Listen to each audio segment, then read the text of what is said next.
रत्नागिरी शहरालगतच्या MIDCतील ही नामवंत octal company सुमारे 40 वर्षापूर्वी ह्या कंपनीची निर्मिती झाली आणि साधारणपणे 40 वर्षापूर्वीपासून ह्या कंपनीमध्ये रेक्झिनचं प्रोडक्शन होतं।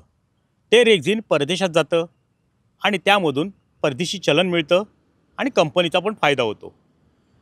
जवळजवळ ह्या कंपनीमध्ये जवळजवळ सुमारे 150 कामगार कायमस्वरूपी काम करतात। परंतु या कंपनीमधील कर्मचाऱ्यांची जी संघटना आहे ती आणि मालक म्हणजे मॅनेजमेंट आणि मालक संघटना यांचा करार दरवर्षी 4 वर्षांनी करार होतो। 4 वर्षानंतर करार केला जातो। पण गंमत अशी आहे की ह्या कंपनीमध्ये कधीच आजपर्यंत वेळेवरती करार झालेला नाही। 2019 ते 2023 पर्यंत 4 वर्षाचा करार संपून गेलाय। 25 साल उजाडलं, ते संपत आलं तरी नव्या कराराबाबत कोणीही वाच्यता करत नाही किंवा साधी बैठकी घेत नाही आहे।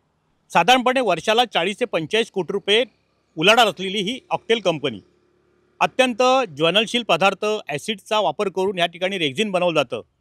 पण कर्मचाऱ्यांचा वेतन कराराला मात्र दरवर्षी वेळ टळून गेल्यानंतर सुद्धा 2-2 वर्षाचा कालावधी लागतो। कामगार नेते सचिन अहेर यांची कंपनी युनियन ह्या कंपनीमध्ये कार्यरत आहे।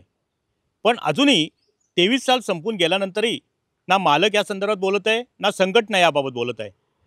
कर्मचाऱ्यांचं म्हणणं असं आहे की 2 वर्षाचा कालावधी करार संपल्यानंतर जो परत पुन्हा 2 वर्षाचा कालावधी जातो त्यामध्ये मूळ पगारामधली तफावत आम्हाला मिळत नाही। आणि दुसऱ्या बाजूला आणखीन एक गंभीर बाब अशी की इथे रेक्झिन बनवताना जे काही ॲसिडसारख्या पदार्थाचा ज्वलनशील पदार्थांचा वापर होतो पण कर्मचाऱ्यांचे विमेसुद्धा सुरक्षित दृष्टीने उतरवलेले नाहीत असंही समजतं आहे। त्यामुळे नफा देणारी कंपनी ह्या MIDC परिसरातली नामांकित कंपनी आणि ह्या कंपनीमधून रेक्झिन तयार होतं, परदेशात जातं। पण कर्मचाऱ्यांना मात्र वेळच्या वेळी वेतन करार होत नसल्यामुळे त्यांना मात्र या महागाईला तोंड द्यावं लागतं। एकंदरीतच काय, कंपनी नफा मिळवते पण कर्मचाऱ्यांच्या पदरात काहीच पडत नाही। राज्याचे उद्योगमंत्री उदय सामंत या रत्नागिरीचेच लोकप्रतिनिधी आहेत, रत्नागिरीचे आमदार आहेत। राज्यातल्या अनेक कंपन्यांमधले करारनामे किंवा कर्मचाऱ्यांचे प्रश्न त्यांनी सहजरित्या सोडवलेत। पण त्यांच्याच मतदारसंघात असलेल्या ऑक्टेल कंपनीतल्या कर्मचाऱ्यांना मात्र वेतनासाठी झगडावं लागतंय। त्यामुळे पालकमंत्री आणि राज्याचे उद्योगमंत्री उदय सामंत या कर्मचाऱ्यांना न्याय देतात का याकडेच सामान्य कर्मचाऱ्यांचं लक्ष लागून राहिलेलं आहे। टाइम डिले करता किशोर मोरेसह शुभम पवार, रत्नागिरी।